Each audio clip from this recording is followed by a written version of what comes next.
Salsabila, gadis sederhana dari Indonesia, terpaksa menikah dengan Fawaz Al-Qasim, majikan kaya raya yang tak memiliki tangan dan kaki demi mahar 3 miliar rupiah. Namun, malam pertama yang seharusnya jadi awal dari pernikahan mereka malah berubah menjadi mimpi buruk. Fawaz tak meminta tubuh, tapi sumpah misterius yang terikat oleh perjanjian berdarah selama 25 tahun antara leluhur mereka. Sebelum cerita ini berlanjut, jangan lupa untuk subscribe channel ini, aktifkan lonceng notifikasi, dan berikan dukungan dengan like, komentar, serta doanya untuk penonton lainnya, agar kita semua selalu dalam lindungan Tuhan. Dukungan kalian sangat berarti untuk kelanjutan kisah-kisah seperti ini. Ketika Salsabila berusaha menolak, ia menyadari bahwa dirinya telah masuk ke dalam pusaran takdir yang tak bisa dihindari. Ia bukan hanya istri Fawaz, tapi juga pewaris janji masa lalu yang menyimpan rahasia dan kutukan. Dalam keterpaksaan muncul keikhlasan, dalam misteri muncul cinta. Namun, apakah cinta bisa tumbuh dari janji yang dipenuhi darah? Aku masih ingat betul wajah ibu waktu mengatakannya tenang. Tidak, seolah kalimat yang baru saja keluar dari mulutnya bukan sesuatu yang bisa mengubah seluruh hidupku. Kamu nikah sama Tuan Fawaz. Salsa, mahar dari beliau 3 miliar rupiah. Bisa kita pakai buat lunasin utang, beli rumah, dan hidup tenang. Aku menatapnya dengan mata membelalak, menunggu ia tertawa dan bilang, itu hanya gurauan. Tapi ibu hanya diam, tangannya terus mengaduk teh manis di cangkir plastik. Dan matanya menatap kosong keluar jendela apartemen tua kami di Riyadh. Bu, Tuan Fawaz itu? Aku menggigit bibir. Dia nggak punya tangan dan kaki, Bu. Dia boken, nggak pernah keluar kamar. Aku nggak tahu dia siapa. Ibu menoleh, matanya tajam. Justru karena dia cacat, dia butuh istri, dan dia pilih kamu. Apa kamu pikir orang kaya kita bisa nolak rezeki segede itu? 3 miliar, Salsa. 3 miliar? Nada. Suaranya meninggi. Aku terdiam. Aku tahu kami susah. Sejak datang ke Arab, ibu kerja banting tulang jadi pembantu di rumah majikan. Aku cuma lulusan SMA, bantu bersih-bersih. Kadang kalau majikan gak di rumah, kami sering makan nasi sama telur dadar. Kadang cuma mie instan. 3 miliar itu, wong, yang mustahil bisa kami lihat. Apalagi punya, tapi tetap saja menikah dengan pria asing yang bahkan tak pernah menunjukkan wajahnya. Fawaz Al-Qasim, pria kaya misterius itu, hanya kulihat sekilas dari jauh. Selalu duduk di kursi roda otomatis, selalu ditemani perawat dan pengawal. Katanya, dia mengalami kecelakaan hebat waktu muda. Dan sejak itu, dia seperti mengurung diri. Ini bukan tentang cinta, Salsa. Ini tentang masa depan kita. Beliau nggak akan menyakitimu. Dia baik. Selama ini juga ibu kerja buat dia, nggak pernah macam-macam. Kamu cuma harus jadi istrinya secara sah. Aku menelan ludah. Hatiku berdebar keras. Otakku masih sulit mencerna semua ini. Tapi ketika ibu memberikan amplop berisi lembaran transfer down payment 100 juta rupiah, pertama aku tahu tak ada jalan kembali. 3 hari kemudian, aku mengenakan gaun putih sederhana, rambut disanggul seadanya, dan bibir dipulas tipis. Tak ada pesta. Hanya akad nikah sederhana di ruang keluarga yang megah. Wajah Fawaz tak terlihat dia di kamarnya. Dengan seorang syekh dan saksi, aku hanya membaca ijab kabul di balik tirai, dengan suara pelan dan jantung berdebar-debar. Semuanya terjadi begitu cepat. Setelah akad, ibu memelukku. Maafin ibu ya, Salsa. Kamu anak baik. Nanti kamu akan mengerti. Entah apa maksud kalimat. Tapi pelukannya terasa dingin. Seolah ibu tahu, dia sedang menyerahkanku pada dunia yang tak ia pahami sepenuhnya. Malam itu, aku berdiri di depan pintu besar kamar utama. Kamar Fawaz? Rasanya seperti berdiri di ambang jurang. Tanganku gemetar saat perawat membukakan pintu dan berkata dengan suara rendah, "Silakan masuk, Nyonya Fawaz." Aku menelan ludah. Langkahku terasa berat, tapi aku masuk juga. Ruangan itu gelap dan sunyi. Hanya diterangi cahaya lampu tidur. Wangi dupa melayang samar di udara, membuat bulu kuduku meremang. Di tengah ruangan, di atas tempat tidur berkanopi mewah, duduk seorang pria dengan selimut menutupi tubuhnya sampai ke dada. Rambutnya hitam sebau, wajahnya tirus dengan mata yang tajam tapi redup. Itu Fawaz, suamiku. Kami saling menatap untuk beberapa detik. Aku tak tahu harus bicara apa. Ia hanya mengangguk pelan. Duduklah Salsabila, katanya, dengan suara berat dan dalam. Bahasa Indonesianya cukup lancar, meski agak kaku, aku menurut. Duduk di kursi kayu di dekat tempat tidur. Nafasku karuan, kamu takut?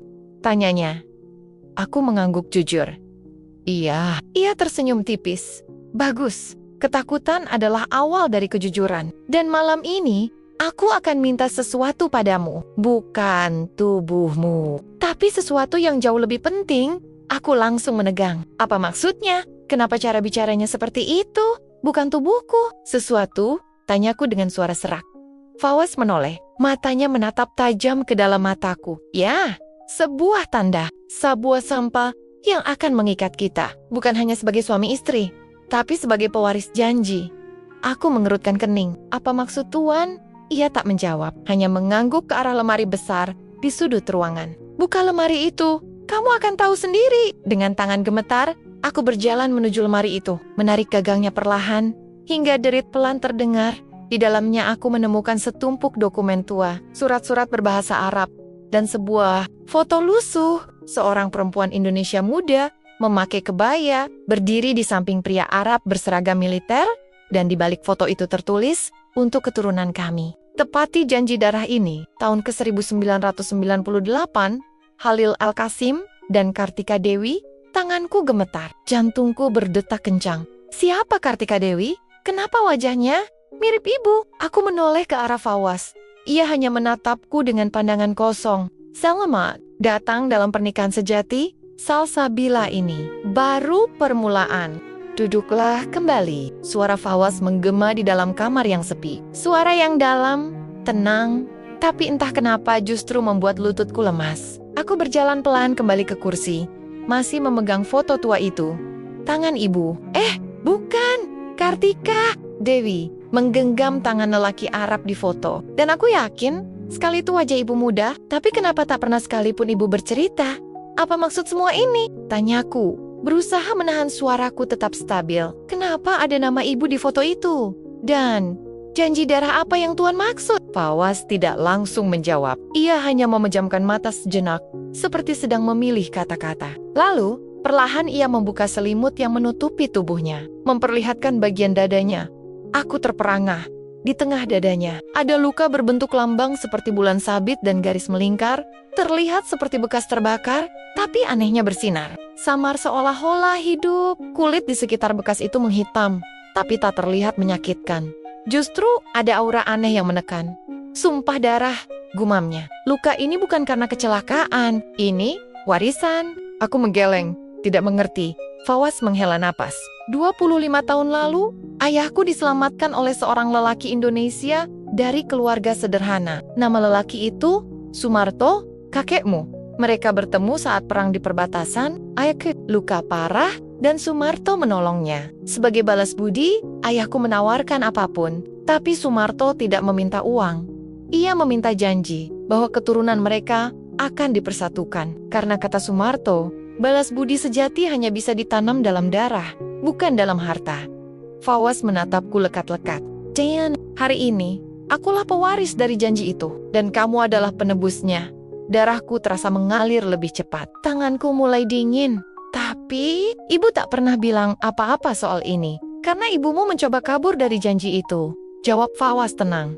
Ia pergi dari Arab, sembunyi di Indonesia, tapi takdir tetap menariknya kembali. Dan ketika kamu ikut bersamanya kemari, janji itu bangkit lagi. Aku menunduk, napasku tersengal. Rasanya aku ingin lari, tapi kemana? Fawaz melanjutkan. Malam ini, sebelum kamu benar-benar menjadi istriku, kamu harus menandatangani perjanjian. Kontrak darah, sebagai tanda bahwa kamu menerima sumpah yang diwariskan oleh Sumarto dan Kartika. Dewi, jika kamu menolak, suara Fawaz menggantung. Tapi matanya menatapku tajam. Dalam diamnya, aku tahu penolakan itu bukan tanpa risiko. Apa maksud Tuan dengan kontrak darah? Tanyaku pelan.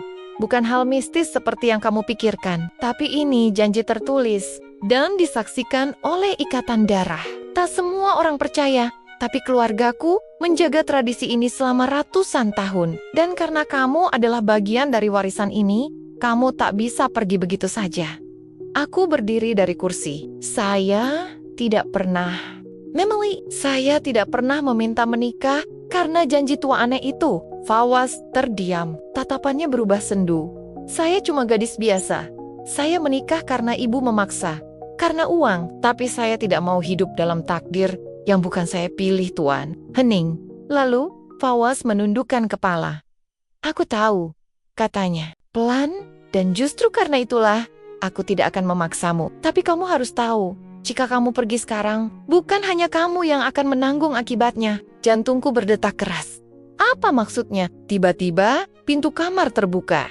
Seorang pria Arab berjas hitam masuk. Wajahnya kaku, tubuhnya tegap. Ia membawa map hitam dan sekantong kecil kain bludru merah. Ini orang kepercayaanku, Karim. Ia akan memberimu 2 pilihan, ujar Fawaz tenang. Di dalam map itu, kontrak tertulis, jika kamu menandatanganinya malam ini, semua berakhir. Kamu menjadi pewaris sah dan takkan ada yang mengganggumu. Tapi, jika kamu menolak, Karim akan memberimu surat pernyataan pelepasan. Aku mengangguk cepat. Saya pilih surat pelepasan. Fawaz tersenyum. Tapi senyumnya tidak seperti sebelumnya. Senyum itu aneh. Seolah ia tahu sesuatu yang tidak aku tahu. Aku kagum pada keberanianmu, katanya. Tapi, buka surat itu dulu. Tanganku gemetar saat mengambil amplop putih yang diberikan Karim. Kubuka, dan mataku langsung membaca kalimat pertama. Dengan ini, pewaris sah Kartika Dewi, yaitu Salsabila Sumarto, menyatakan melepas seluruh tanggung jawab warisan janji, maka segala kutukan dan beban waris akan dibebankan kepada orang tua pewaris.